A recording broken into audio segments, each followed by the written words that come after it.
Hey guys, today we're going to be taking a look at Metal Gear Solid Delta Snake Eater using the RTX 5070 Ti. The version of 5070 Ti that we're going to be using is the ASUS TUF Gaming OC version of the card. It has 16 gigabytes of GDDR7 video memory. We're playing on the latest NVIDIA drivers using the NVIDIA app beta, which allows us to enable a global override. So we will hopefully, if all goes to plan, be using preset K for our model. We're using a 9800 X3D as well as 64 gigabytes of DDR5 RAM. Let's hop in. And now we'll be starting here at 1080p. As far as our graphics presets go, not really a lot to work with. In fact, one thing I think is kind of weird is just that it gives you like a vague idea of the type of performance that you could maybe get, as well as the hardware that's required, but it doesn't really tell you like what it means. So you'd kind of have to know, like, okay, here it says an RTX 2060 Super, 8 gigabyte. You kind of just have to know how good is that GPU versus my GPU. Same thing when we go to balance, shows the RTX 3080.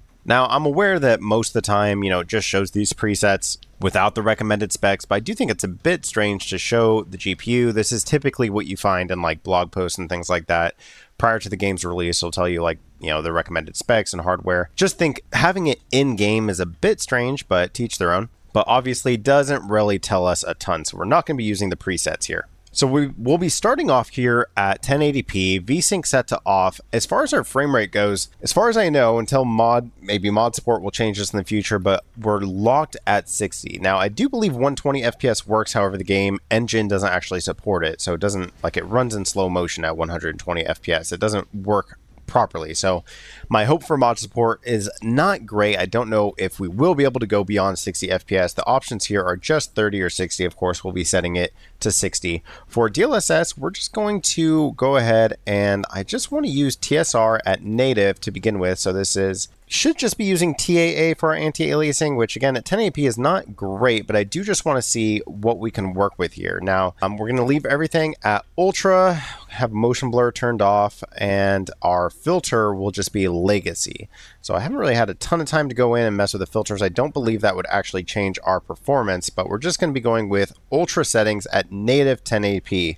Now, 5070 Ti, you would think that this would work, so I'm hopeful that it actually will, but this is an Unreal Engine 5 game, so we'll have to wait and see. All right, so in this starting area, we are actually getting that solid 60 FPS that we're looking for. Now, we're very early in the game, so obviously, it's possible that FPS could differ over time, but it is nice to see that at least we're getting 60 FPS now, given the fact that this is an Unreal Engine title.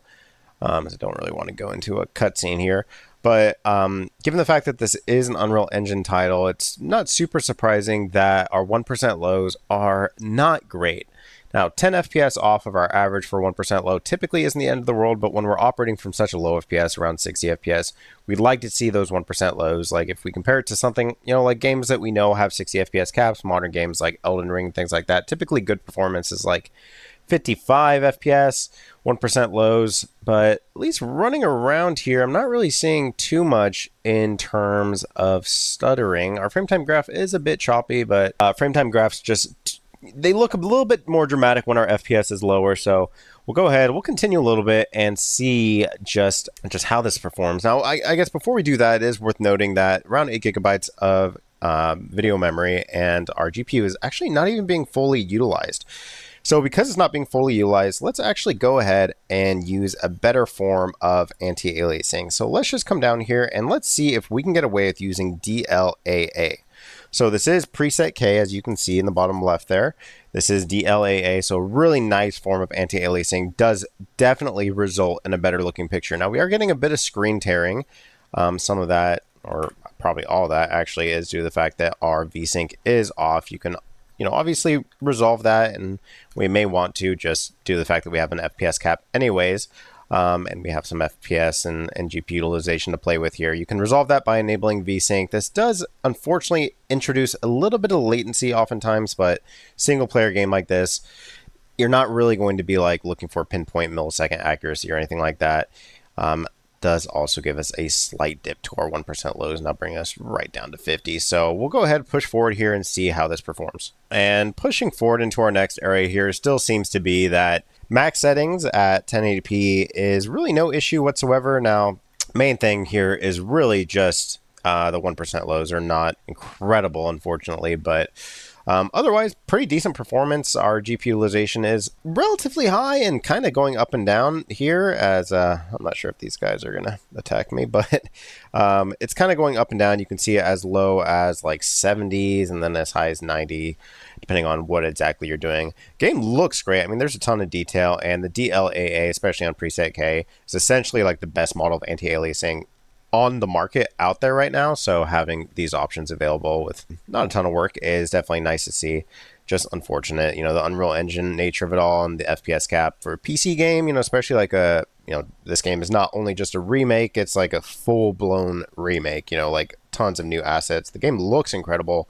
Would be nice if it was, paired these modern visuals with, some modern FPS that most players would like to see above 60 FPS nowadays. All right, now moving up to 1440p. We're keeping the same settings. I did disable VSync here to begin with.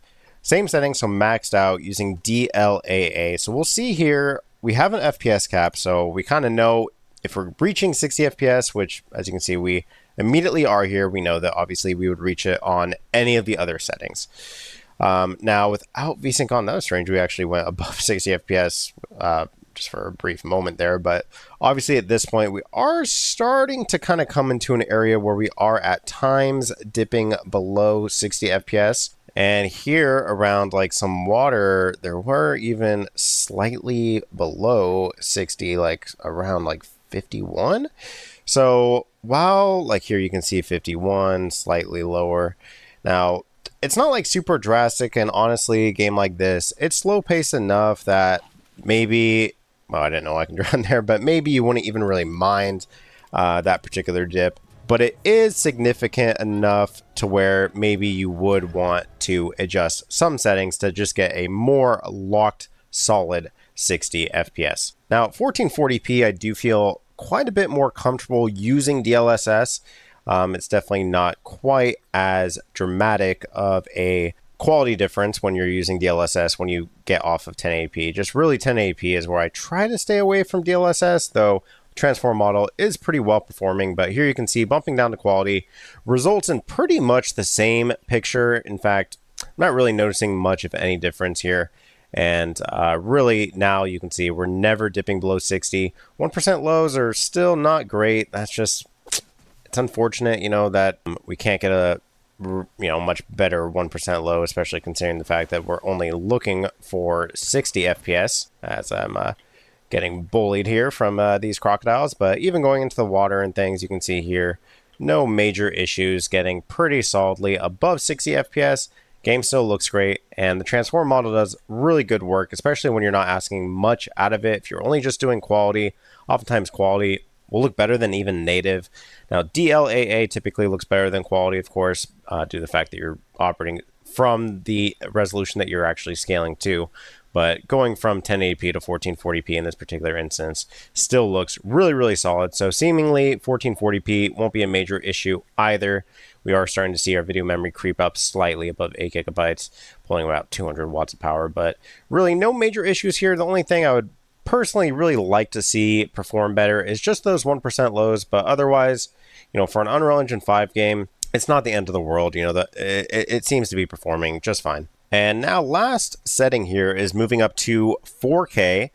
We'll start with DLAA, which, is not necessary at 4K by any means, but just because we tested it on the other resolutions and it did perform well, I do want to see what it's capable of. So this is just pretty much max possible settings. We're just looking for 60 FPS, 4K max settings using DLAA. So here, bumping up to 4K is where we start to see the limitations of the 5070 Ti, or the limitations of this game and its optimization. So here at 30 FPS, again, we didn't set our cap at 30 FPS, just kind of seems to be where the game kind of wants to hang around generally.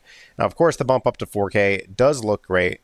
DLAA is not necessary whatsoever, so we are definitely taxing the card way more than is necessary. But, using about 10.5 gigabytes of video memory, of course, we have 16 gigabytes allotted to the card, so that's not our issue whatsoever. But at times you can see, like, if we face certain areas, obviously, like, there's like the ground test, sky test, that sort of stuff, we'll get higher FPS. But just generally running around here, same sort of scenes that we were seeing before. Obviously 30 FPS, frame time graph, kind of bumping all over the place. It's not necessarily stuttering, it's just low FPS. A lot of power draw. It doesn't seem to be CPU demanding. It is using quite a bit of system RAM, though we have 64 gigabytes.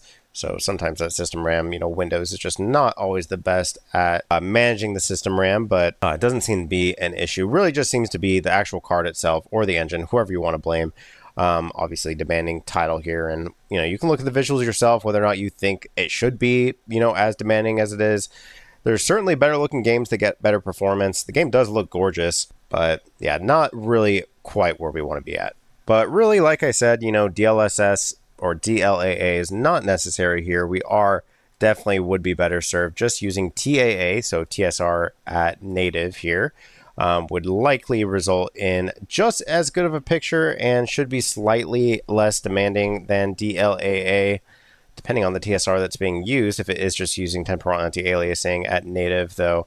Sometimes TSR is super resolution, so it could potentially be using like basically a non GPU specific version of that anti-aliasing is getting us maybe actually like just about the same or slightly lower. So unfortunately, it doesn't look like this is really going to be a great solve either. Just kind of staying in this area to get like, one-to-one comparison. Obviously, some other areas, some other scenes might give you slightly different FPS, but just due to the fact that we've kind of been in this area the rest of the test, wanted to kind of keep it consistent. But yeah, TSR native doesn't really seem to be much better. Now, unfortunately, it does not seem to be possible to actually just completely eliminate anti-aliasing. It doesn't really seem like there is a super cheap version of anti-aliasing for us to test here. So rather than that, to get more FPS here, we're going to have to play with our DLSS settings. So of course, first up here is that quality setting. This is using 1620 as our base resolution and upscaling from there. Now, quality upscaling especially using transform model and especially at 4K looks phenomenal. In fact, I'd probably say maybe it's the higher FPS, but in my opinion, this looks even better than just DLAA. And we are getting now into the 40s. So definitely, no reason not to use at least this setting. However, 1% lows are decent. They're not really the issue. The issue is more so the performance than any sort of stuttering here. Now, loading into new areas, things like that, we may see some stuttering. Once we get to an acceptable FPS, we'll go ahead, we'll explore a little bit and see if we can get, better indication of kind of how stuttery it is. The only reason I'm kind of anticipating the stutteriness is just due to the fact that Unreal Engine 5, in my experience, does have a tendency to be very, very stuttery. But it doesn't seem like even quality here is really getting us into that 60 FPS place. So we will need to bump down even further. So we'll go down, looks like we can go down to balanced here, or balanced. That's kind of funny that it says that. I'm not sure I've ever seen that. So this is now using essentially 1440p as our render resolution, upscaling from there. Honestly, it doesn't look like a major improvement to our FPS, slightly kind of inching closer and closer up to that 60, not quite here, even at balance. So quality and balance really look like essentially native using the transform model at 4K. When we go down to performance, it still looks good. It just doesn't look as solid. So we'll see if we can get to that 60 FPS place. We're close. You can see at times. I'm not sure if we're going to be able to get a rock solid 60 FPS even at performance, but definitely balance. It's getting us kind of closer now, averaging at 51, but not quite to that 60. So this is our last kind of Hail Mary going for performance. Next step here, if we weren't hitting 60 even here, would be to lower graphic settings, but hoping that we can get a 60 FPS experience here. And it does seem that dropping down to performance, which renders from 1080p up to 4K, which sounds like a lot, and it is a lot, but the transform model is like black magic how it works. It's so impressive. So using that preset K, that transform model, really does do quite a bit to really make this look really close to a native 4K image.